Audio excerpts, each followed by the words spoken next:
Nabeil, welcome to the show. Omar, great to be on, and thank you for having me on. My pleasure. Do you have a favorite quote, something that inspires or motivates you that you can share with us?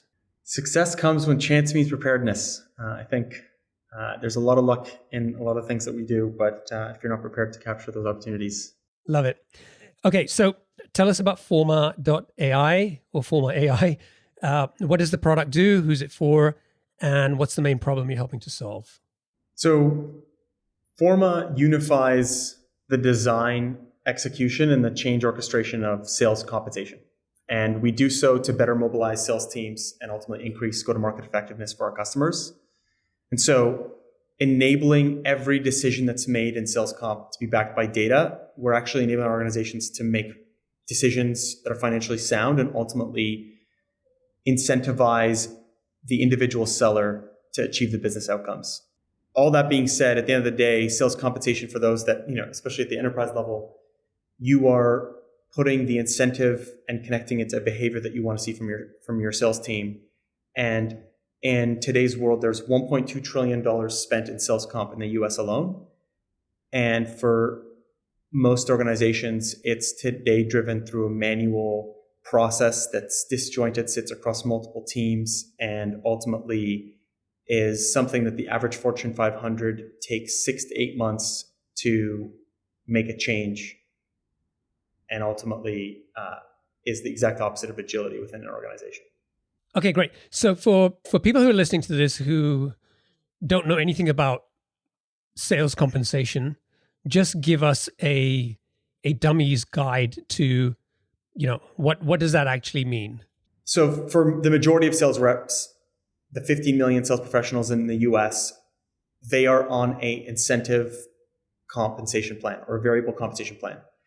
These compensation plans are commission structures or incentives for financial reward if they hit certain objectives and metrics. And today, those incentive plans are designed without a truly data-driven approach and really biased based on the past experience of sales leaders and the business themselves based off of what they've seen in the past. And that's what we're disrupting here at Forma. Okay, great. So the business was founded in 2016. I think from what I understand, you came up with the idea a couple of years before that when you were working as a management consultant. So why don't we go back to 2014? Tell us what you were doing at the time and how did you come up with the idea for this product and business? Yeah, so I was working at a management consulting firm helping Fortune 500s design these incentive structures and ultimately implement them into their systems. And one of the things that I saw was the time span it took to execute. So, like I said earlier, 6 to 8 months was the average time to deploy a comp structure within these Fortune 500 organizations. And so one of the things that I saw as a massive pain point was the limitation of the platforms to enable these organizations to move quickly, the data that they used, and ultimately the amount of resources required to execute on sales comp led to this, this very rigid process. And so, I had seen the pain points in 2014, 2015, and I always thought it was broken and it needed to be radically rethought. Instead of the once every few years, let's redesign the incentives to create, the desired outcome from the sales team, and let's bring these consultants in to kind of come up with that. My view of what the future of sales should be is a seller wakes up, they look at their phone, and they're told in real time, if you close this opportunity in the next 2 weeks, you're going to get double the amount of commissions. If you don't close it in 2 weeks, you're going to get a fraction, 25% of your commissions. Why? Because we have enough data, whether it's recordings of sales calls, to activity data, to intent data from the customer, to actually tell us that if this deal doesn't close in the next 2 weeks, the likelihood of it closing afterwards is almost negligible. And to me, the way, to enable that type of agility and that individualized type of incentive structure, you had to rethink the entire structure and process of how comp was managed within these Fortune 500s. And so I had left consulting and went to a tech company. And while I was there, I got reached out to by a customer that I had worked with in my consulting days at ZS. And that customer, Stryker, had worked with us to help them revamp their sales comp process and implement them on one of the incumbents in the space. Exactly. And so we stood up and I implemented with a team at ZS, implemented the sales comp process. And shortly after leaving ZS, I got reached out to by Stryker because they needed support in reconfiguring this tool. And it was one of those things where, being brought in to reconfigure the platform and recognizing that if every time you needed to make a change, you needed 4 to 6 months heads up and professional help where, with individuals that have experience and expertise in a specific tool set and the architecture of these platforms, it meant that there's no way we were going to get to that vision of the future of tailored, individualized incentives that drove to business outcomes faster than we do today. And that was how I came up with the idea. And it was only a year later from that first outreach from Stryker to me personally, where I had the full vision of what we wanted to build and at Forma, and ultimately led to us pitching Stryker on a completely revamped and different approach to sales compensation. Okay, so you worked with this company Stryker in Canada to help them implement sales compensation software. Soon realized that every time they wanted to make a change, there was a whole bunch of work involved that took months to implement. And that got you thinking about, there has to be a better way. Maybe there's software that, I could go and build and solve this problem better. And so the company who you just installed this software for, you pitched them on some other software that you were going to go and build. So how did that go down? Yeah, I mean, if you think about the time span, right? The original implementation of the software happened years ago. So it was 2 years later that I pitched Forma.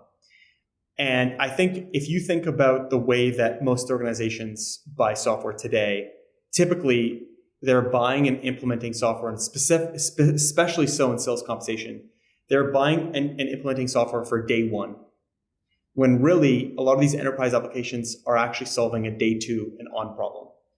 And if you think about in sales comp specifically, every time you have a go-to-market change, every time you acquire a business, every time you change your hierarchy, your territories, you hire new reps leave the organization. All of these things are changes that ultimately need to be managed from a sales compensation perspective. And so one of the things that, the solution that we stood up with them solved the problems on day one. Now, I left ZS, something changed. All of a sudden, the solution no longer works, and they need to go back to the professional services firm that implemented it. I was no longer at ZS. I was the one who knew that instance and ultimately was the reason why they reached out to me directly. Because I even, at that time I even mentioned, I was like, I'm no longer in that world, and I didn't leave ZS to take business away from ZS. Like I'm working in tech. You should reach back out to ZS. And the answer was, ZS doesn't know our instance. You're the one who set it up. You know it. We want to, we need your help. And I think that was the root cause that I was aiming to solve. Because the moment that you need a specialized set of skills to manage the kind of the configuration of comp processes within an organization, is the moment that now you're bottlenecked. And anytime you need to make a change, you need to spend months revamping this, the infrastructure of these systems. Okay, great. So there's already sales compensation software out there, but you can see from your experience that it's not meeting the needs of these customers and potentially creating a lot more work for them than they want or need to have. And so you've sort of figured out, okay, if I build a product, this is how I would differentiate. This is where this product could fit into the market and solve a very specific problem or situation. So that's great. But like, where was this coming from? Had you started a startup before? Did you kind of have a tech background? What was your experience in kind of building this type of product and company? I was entrepreneurial by, from a background perspective, and I actually had a business with one of my business partners, Max Bailey, who was the co-founder of Spoonity, the tech company that I had joined. So Max and I ran a custom software dev shop in Kingston, Ontario, the town that we went to school, Queen's University. And so we had built a small business, experienced that, and my background is engineering. And so I was technical by nature. I had seen this problem, but it was certainly the scale and the vision that we had, that I had with Forma, and ultimately that we have of addressing this problem in sales comp is certainly much bigger than anything I'd tackled before. To me, it was I said that quote earlier, success comes when chance meets preparedness. And by no means do I think success is a relative term and a constantly moving target of what you want to achieve. But I do think there is an element of, in that moment, I saw a customer that I deeply cared about. I had, worked with these individuals in solving their problems for years in my past life as a consultant. And I saw the pain points that they were going through. And I did want to solve that problem because I had felt it personally. I had worked in sales comp for many years at ZS and touched many different organizations, and I saw the same thing happening over and over again. And so, did I have the vision of solving this problem in a radically different approach and aiming to the North Star that we're aiming to today? Yes. But in that moment, it was, what do I need to do to tackle the required solution to help this customer and help these individuals solve the problem that they were experiencing and that I had experienced firsthand. And so the North Star was the same. I think in those moments, had I known all the things that had to be done and solved to get us from where we were as a company back then to here, I probably would have been afraid and actually not done it. Especially given the fact that I used my own money to kind of start the company. I think it would have potentially changed my willingness to do that. But in that moment, I had a lot of conviction and confidence that we were going to be able to go from the promises that we made to Stryker to delivering on those promises when we had to. And I think that was ultimately the conviction that I needed to get going. Okay, great. So I want to dig into how you got started and went from 0 to 1 here. Before we do that, just give us a sense of the size of the business. Like, where are you today in terms of revenue, size of team? We are a Series B backed business. We've raised nearly 60 million, so 58 million approximately USD to date. We're an 8-figure business with 125 team members across the globe. So we're headquartered in Toronto with an office in Pune, India as well, to give us global coverage for our enterprise customers. To give you a scale on the sales compensation side, we have Fortune 500s that are leveraging the platform to execute on every aspect of sales compensation, which means that we're processing billions of dollars of payouts for single customers alone, let alone across the collective. And so, and this is on an annual basis. So in the last almost 7 years, you've gone from 0 to 8 figures in ARR, raised $58 million. And so let's talk about the first customer. So you pitch Stryker. They're interested in this product that doesn't exist yet. And didn't they give you a certain amount of time as a deadline to have the product ready for them to consider it? Yeah. So basically, they had a contract with an existing vendor, and that contract expired about 8 months after we started the official build of Forma. And so, I kicked off the business in September 2016, hired a dev team, and we had an 8-month line of sight we have to get the product fully launched by April 2017. Otherwise, they would have to continue using the existing vendor and we would not have a customer. And this is what I mean by the conviction. At that point, it was very clear to me what needed to be built. And I had a lot of confidence in our ability to do it because I knew the customer, I knew their data, I knew what was required. And I had experience across, quite a few other large enterprises of that scale from a sales compensation perspective. But by no means was it an easy feat.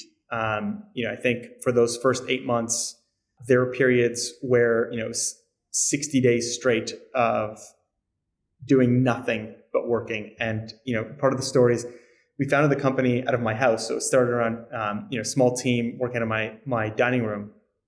And then it was always, okay, do we add more, a few more team members, or do we get an office? do we make this investment or do we get do we get an office? And we ended up scaling to around 23 people at the peak, working out of my house. My house was no longer a house; it was more so an office. But it was very much the mentality of kind of do whatever it takes to build the infrastructure and deliver value to our customers. Funny enough, Forma.ai, I started the company as a numbered corporation, and it was only 3 months in when someone was like, "We're not going to be able to recruit any more people as a numbered corporation. We're going to have to come up with a name pretty soon." That we even prioritized that, because at that point it didn't matter. What mattered was getting to that 8-month milestone and delivering what was required to the customer. Yeah. So during those 8 months, did you raise any money, or this was just all funded through your savings? Yeah. So we were effectively bootstrapped from day one. Our first institutional investment was in February of 2020. We raised our seed round. Wow. Okay. So almost 4 years you were bootstrapping the business. Yeah. So you spend the next 8 months building the product. You've got all of these people living in your dining room. Yeah, living, because we were working so hard that it was effectively living at the office. You're right. But Yeah. I look back super fondly at those times, and I think you need to have fun while you're doing this. And I think I look back and despite all the challenges and the hard work, we had a great deal of fun building the business to where it is today. So finally, the product is ready. You go back to Striker. What happened next? Was it a smooth implementation? They loved the product? Like, what happened? So it was, I think, again, if you think about anything where you're making a massive change and in a larger enterprise, the change management aspect is always difficult. But I will use a quote from Striker and specifically, the silence was deafening, because sales comp is one of those things where it's a thankless role. Like, think about the last time you emailed your HR team and said, "Thank you for getting my payroll right." If it's not right, it's a very bad problem, and no one likes talking about compensation. It's one of those things. It's it's an awkward thing to discuss if there's a problem, and so it makes a lot of noise if it's not done right. But if it's done right, you don't hear anything. And I think Suzanne Chadket, CFO Striker Canada, articulated it, I think, the best possible way. The silence was deafening, and when we went live in April, it had just resolved all these issues that they had prior to. Okay, great. So success with the first customer. You obviously had credibility there. You had helped them implement, the previous sales comp software. They'd called you back to help them when they needed to make changes. So, in many ways, you were a known and trusted quantity with this company. How did you persuade the next 9 customers, to get to those first 10 customers to buy your product? And who was going out and selling, and how were you finding these customers? So that was the hard part, because after we launched Striker and got the platform to a place where we were ready to take on more customers, it was then a completely outbound effort, right? At that point, we knew that we wanted to stay in stealth mode. And given the unique approach that we're taking to sales comp, where you imagine organizations that are used to doing everything manually, designing based off of gut feel, so all of a sudden they have an AI-powered platform that automates the configuration and the design and supports the design of incentives. This radical shift in how they manage it all of a sudden becomes, who are you? What credibility do you have? Why would I trust one of the most sensitive things, the thing that incentivizes and motivates the revenue engine within my organization, to a small startup? And so for us, those next, even the next 2, I would say the next 2 to 3 customers was among the toughest, because in every one of those cases we are selling cold with very little credibility. And so, as you do in those early days, you tap into your network, you get introduced, you talk to people in your immediate vicinity, and I would say there's a lot of great individuals that helped us in the early days. There's a relatively robust and thriving tech ecosystem here in Toronto, and through different incubators like DMZ, Communitech, or Mars. we got some of that assistance early on. But what I would say is selling to large enterprise is different because you can get introduced to someone and they're one decision maker amongst many decision makers that needs to buy something like a mission critical software like compensation and sales comp. And so it always led to, how do we demonstrate credibility and get over the fear of working with a small unknown entity and startup. And for us, it was about demonstrating value throughout the sales process. So our second customer, we jumped on a call. In our very first call, we enticed this, prospect. We had outbound emailed different stakeholders in the organization. We jumped on a call with the head of sales at the time, and we pitched Forma. And he was intrigued, and he was willing to take another call. And at the end of the next call, once we dove into the details, we understood that there was a problem in the design of incentives and the structure of incentives. And it was one of those things where there's a very clear reason to move forward with Forma. But his question was, well, how do I take such a sensitive and critical thing and trust it with a small company like Forma? Like how, what credibility do you have? What use cases, what case studies can you share? And what we said was, look, why don't you see our results firsthand? And we actually asked to, let's sign the NDAs, give us your data, we'll stand up a POC, and we'll demonstrate the analytics outputs from the data models that we have and show you, what Forma is capable of. And this is an organization where, they accepted that. They actually sent us the data it was like 5 p.m. on a Friday, and the meeting was scheduled to review the results on Monday.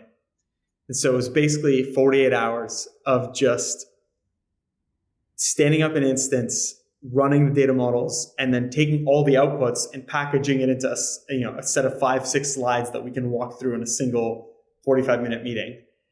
And it's funny because I look back and I get little goosebumps because we've obviously seen the other side. We worked with the customer, we won that deal, and they're one of our oldest customers on the platform. And I look back and I think, knowing what I know about the customer now, the amount of insight and value that we drove from that 6-slide presentation, it was very clear that, okay, if this organization can pull this off in 48 hours over a weekend, yes, they're small, but they're hungry and they're willing to do what it takes to help me get there. And I think as a champion, as a kind of a visionary buyer at these large enterprises, you are naturally going to take a risk by going with an unknown entity versus going with an IBM.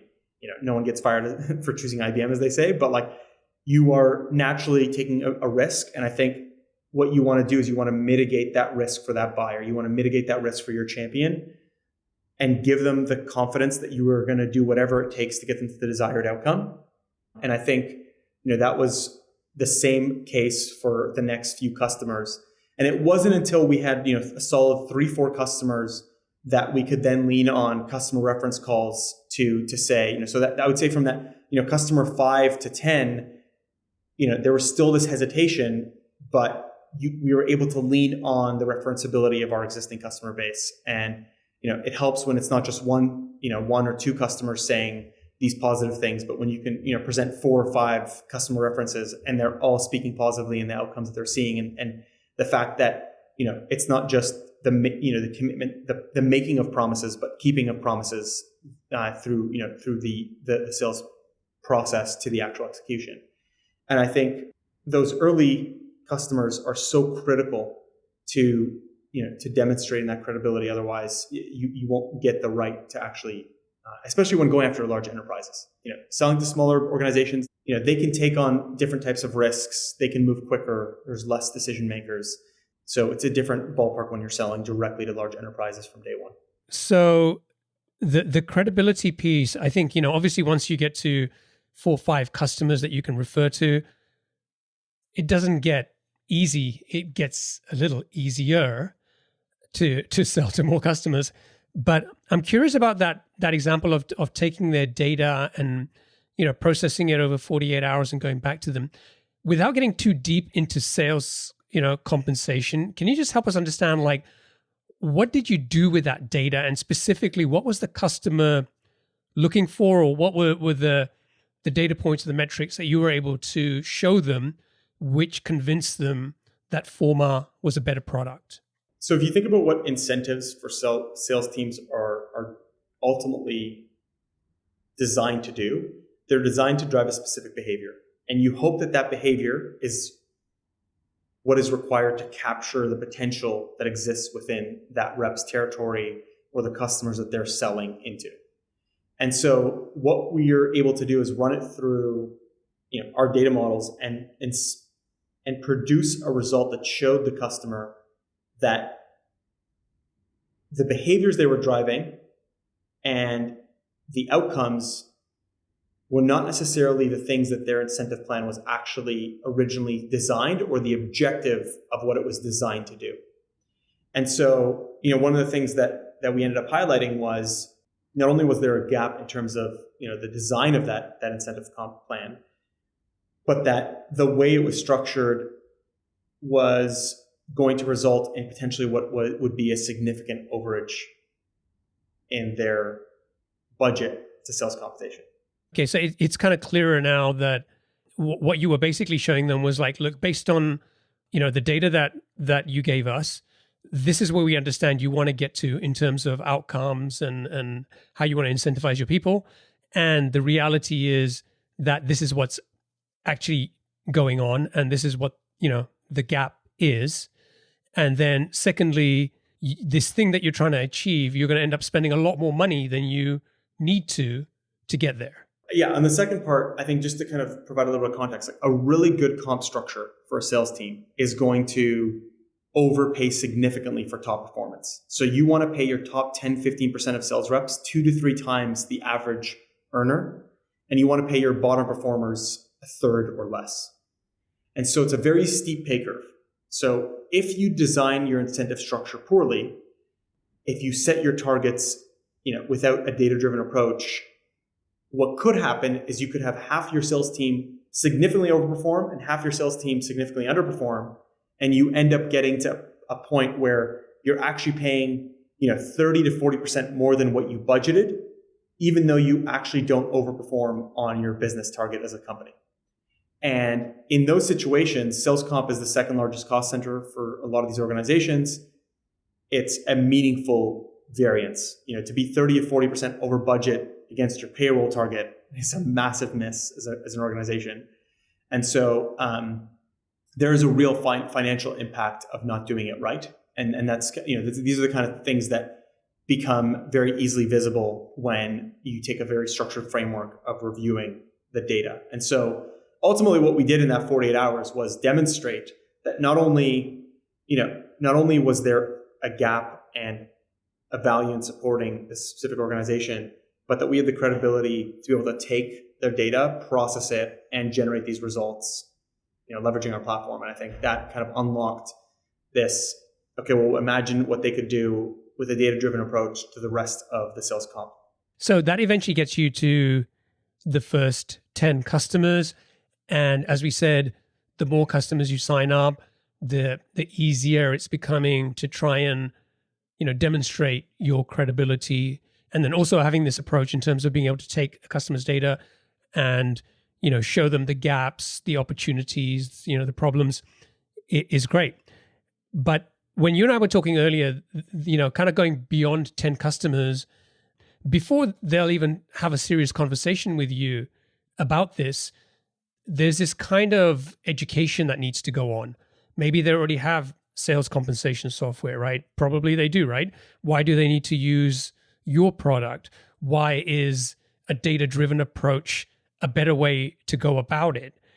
So can you tell me a little bit about, what was that kind of education challenge that you were experiencing, like when you're going out and talking to customers before they even kind of take you seriously and want to have a more serious conversation or talk about a POC or whatever? What were some of the objections you were hearing that you kind of help you realize, look, we need to do a better job at educating these customers, these potential customers? It's a great question. And I think, for us, we are selling into large enterprises, companies with hundreds, thousands of sales reps. They have had to solve this problem. It's not like you can't run a sales organization that large and not be paying your sales reps accurately. And so there's teams and tools that are, configured and set up and processes in place to calculate sales compensation. So the education for us was to say, today you think about the design and strategy of sales comp in a totally separate world than the execution. And I design based off of gut feel, right? The lack of data-driven approach. And ultimately, I pass it over to the fence to my operations team. And that might take 6 to 8 months to deploy any change or meaningful change in comp. And so, today, the Fortune 500 CRO is acutely aware that, okay, I have 5,000 sellers across the US and I want to change a behavior. The fastest way to change a behavior in the sales team is to put an incentive in place to drive a new behavior. But they're also aware that it takes them 6 months to rechange or deploy a new incentive plan or make a meaningful shift in their incentive structure. And so for us, it's about educating the buyer to say, you don't have to be bottlenecked. Just because you have been in the past, there is a different approach to solving this problem. And I'll set up I'll explain with an analogy and then provide an example here. So everyone has historically been used to buying a car. If I equate the legacy sales comp solutions to a car, I buy that car based off of I want to go from point A to point B. Do I expect to have a bunch of, boulders along the way? Okay, well then I'm going to buy a off-roading vehicle, but it's not going to be the fastest vehicle. Or do I expect very little boulders and obstacles along the way and it's a clean road and so I'm going to buy the race car? And all of a sudden something changes and what happens is I either, I now need the race car or I now need the 4x4 vehicle. And now changing that midway is a serious problem. And we're coming in and saying, look, you want to go from point A to point B, you want to do it faster, and you want to make sure that you're taking the most optimal route. As a platform, we are selling the autonomous drone. And we're leveraging AI to enable you to model, iterate, design, and actually configure and deploy comp plans to sellers faster than anything else. There's 2 things that you have to educate the buyer on. One is that you no longer have to think about sales compensation as a retroactive thing. You can be proactive by leveraging data. 2, you no longer need to think about the driving the car and how what gear you're in and the gas pedal and the brakes and the roads. You just need to think about where you want to go and monitor and oversee it. And so, from day one, we were an AI company. I think from the early days of Forma, it was very, very clear that there is an opportunity to solve sales compensation across every single customer by leveraging all the data that exists within every organization. And the toughest thing in this educational process is, and especially I would say going back a few years, when you're talking to stakeholders of large enterprises and you're talking about leveraging AI, it seemed like a black box. Like, what exactly are you doing? How are you leveraging AI, and where in the platform are you doing that? How are you going to take natural language input and convert it into an actual configured comp plan within the system? And I think over the last few months to in the last 8 months or so, the consumer awareness of the power of AI and what it's going to mean to the shift of how enterprises engage with software is now actually making it easier for us to describe and showcase the power of Forma and how it's changing the way organizations engage with software like Forma and others in the AI space. Yeah, I think unless you've been living under a rock, you've heard of Chat GPT. You've kind of started to get more familiar with what AI actually means and the reality of how we can use that type of technology, at least today. But back 6-7 years ago, I don't think most people kind of understood AI at all, right? Unless you were working in the space, it was just like this science fiction kind of thing that would, take over your job and kind of, get rid of you. And I think definitely there has to be some level of fear in terms of, relying on a technology like that. But also, as you said, it's a black box, right? It's just like, what am I, it's one thing to rely on a startup to run my sales, comp plans and everything. But then on top of that, there's this black box in there with this AI, whatever. What the hell is that actually doing? And what does that mean to the reality of what's going to happen to my business? Like, could that completely get screwed up because, my kind of sales force is in chaos because the sales compensation plan is just, a total mess. So like, was that like a common thing you were dealing with at the time? That kind of fear or concern from potential customers? Yeah, 100%. I think there's an element of, I think once the customers were educated and how we were using AI and how ultimately, and if you think about it, if you step back, AI functions when you have data in a consistent, in a structured format that you can actually use to train a model.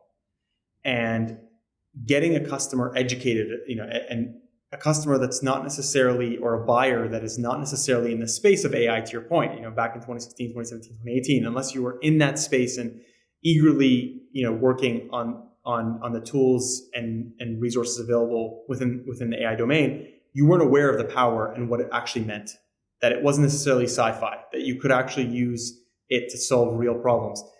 And if you think about our buyers being larger enterprises, this is not something they're aware of. And so as a part of the sales process, you're educating the buyer to what it means to you today and over time, and how a system will become more and more tailored to you and your organization over time by leveraging a consistent data model and all the AI toolkits and models available to us. And I think and again, obviously in the last 8 months or so, it's the awareness has definitely shifted. But one of the things that, that I think even today, there's this, this fear that is potentially a little bit overblown. I think AI is going to augment and enable the end user to do more, not necessarily automate the entire job of, perhaps maybe some very finite type of task work is going to be automated fully. But at the end of the day, it's also the difficulty in understanding, okay, well, what does my job look like if I'm just, sitting and flying in an autonomous drone? Back to kind of that example and that analogy. And so during the sales process, we have to educate and provide the clarity of, okay, well, can you imagine what it would look like if you had the time and the data available to you to understand how every seller in your organization is being motivated, and to be able to tailor, short-term incentives like spiffs to individual sellers and territories, and actually drive a meaningful shift in behavior to get to that business outcome, when today 95% of your work is stuck doing the manual data calculations and data pulls and sitting in Excel and configuring these tools. And so I think even that element of what does the day in the life look like when you're leveraging a platform that's powered by AI versus what I'm doing today. And I think the more and more that the consumer and the enterprise is aware of, this is not something to be afraid of, but actually something to recognize that it's going to elevate humans to do what they do best, which is decision making and ultimately, steering and navigating the direction that we want to go in, not the day-to-day execution of the same task work that we do day in, day out. So in 2016, when you started building this product and, started using your savings and hiring people, did you have any sense of the size of the business that you were building? I mean, in the last 6-7 years, you've crossed, 8 figures in ARR, raised 58 million, as we talked about. And I think in many ways, if we kind of asked you, you'd say, well, we're still just getting started. There's still, this massive opportunity ahead of us, right? What were you thinking at the time when you built the product? Like, what was your hope back then, like in terms of how big the business might become? So I was very laser focused on solving the problem at hand, but I actually remember a slide when I first started the company. I spoke with a few investors, like local investors, to get a sense of, okay, how much effort was it going to be to raise capital versus how much effort was it going to require to get to the April launch? And even at that time, the metric that I used and in terms of TAM analysis, so $1.2 trillion is spent on sales comp. If you think about the average enterprise organization spends anywhere between 1% upwards of 8% on, kind of the smaller and less efficient organizations of the comp spend on administering said comp. So if $1.2 trillion is spent every year on variable compensation, at a minimum, $12 billion was being spent to administer that process. And that's a combination of people, tools, technology, external consultants, etc. So in my mind, this was like a massive greenfield opportunity. It was a massive TAM. And the reason why is because the largest incumbents in the space had barely crossed, I would say 100 million in recurring revenue.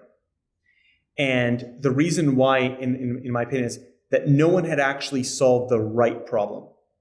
They had tackled part of the problem, which is here's a calculator that you can configure your logic. But the real spend was, what's the right incentive structure? How do I use data to model what if scenarios? If I roll out this comp plan, what's my financial impact? And so to me, the real upside was actually addressing the crux of what is the second largest cost center. And if you think about, analogous, similar style types of businesses, the payroll market was orders of magnitude larger. And yet the cost center, and from a sales comp perspective, was a meaningful portion of that. And so, why was there a discrepancy in the value of the business? So I always thought there's a massive business in the making here. But again, it was focus on solving the product, solving the right problem, build the product to be able to scale, and that will naturally kind of lead to where we are. But yeah, definitely early days focus was very much on, and kind of getting to that initial success criteria, and then the next one and the next one. And as I said, it's a moving target. So now we have our next, set of targets and where we want to go.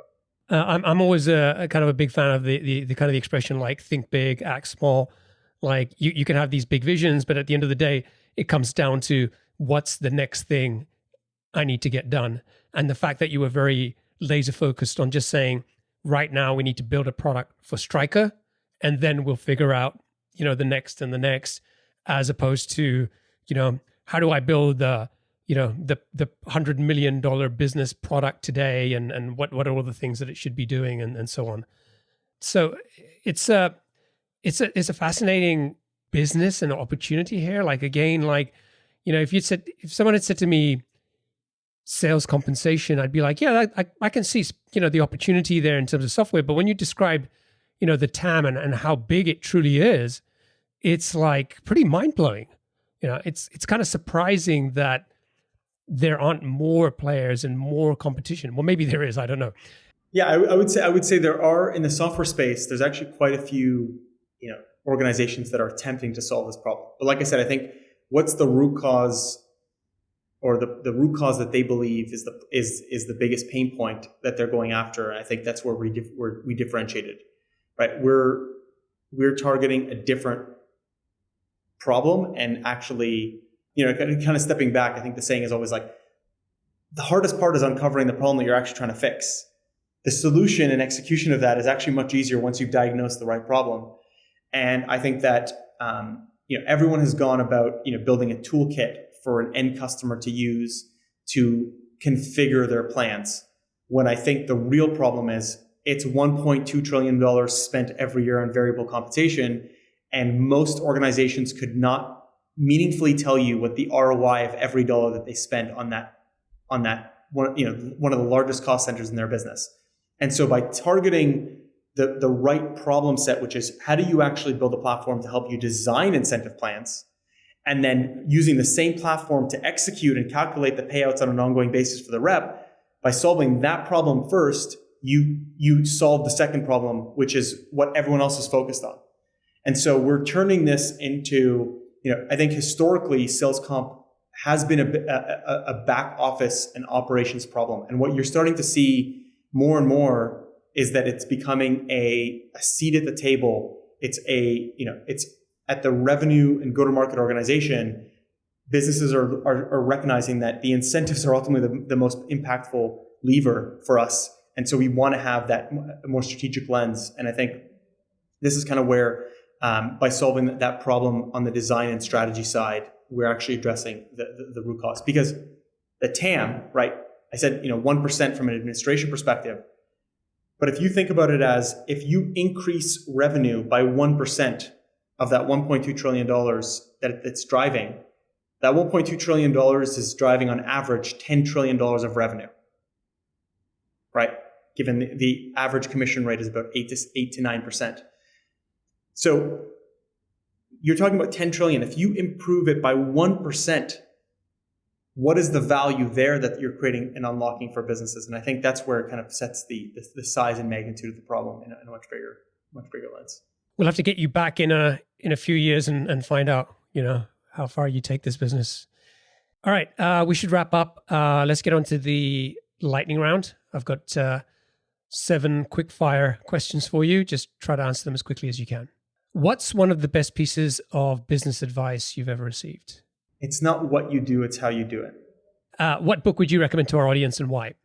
Thinking in Bets is a book I read recently, but I think it's a great book and a great approach to take. What's one attribute or characteristic in your mind of a successful founder? Relentless perseverance. I think it's never an easy thing, and you just have to have the drive to get to the outcome. What's your favorite personal productivity tool or habit? Looking at the things that worked well, the things that need to be improved, and the things that need to be stopped, and effectively reassessing every week, every day to make it better than the day before. What's a new or crazy business idea you'd love to pursue if you had the time? I think the way that organizations buy and sell to each other, like business to business exchanges of value and goods, needs a radical transformation.